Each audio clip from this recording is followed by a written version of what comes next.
কোনো মানুষ যদি টয়লেটে যায় তাহলে সেখানে তার শৌচাগারের কাজ কমপ্লিট করাটাই সেখানের কাজ। সেখানে কোরআন তেলাওয়াত নিষেধ।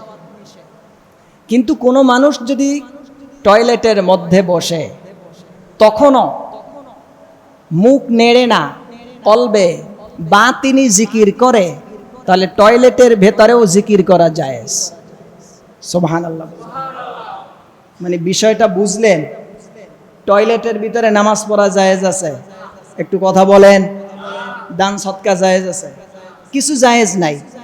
একটা ইবাদত বান্দার জন্য হার হামেশা অবাধে সকল জায়গায় সর্ব অবস্থায় আল্লাহ কত সহজ করেছেন যে টয়লেটের ভেতরে গিয়ে কোনো ইবাদত নাই, সে বাম পা দিয়ে দোয়া পড়ে মাথা ঢেকে শরীরটা ঢেকে প্রবেশ করে হাঁটুর উপরে কাপড় না উঠিয়ে বসে এরপরে শৌচাগার কমপ্লিট করবে, এটাই তার জন্য সুন্নাত তরিকায় কাজ কমপ্লিট করাটাই ওখানে তার জিকির।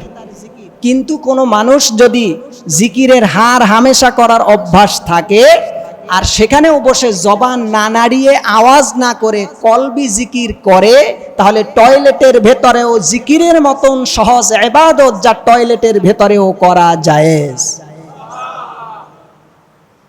তাহলে জিকিরটারে আল্লাহ কোথায় নিয়ে পৌঁছেছে?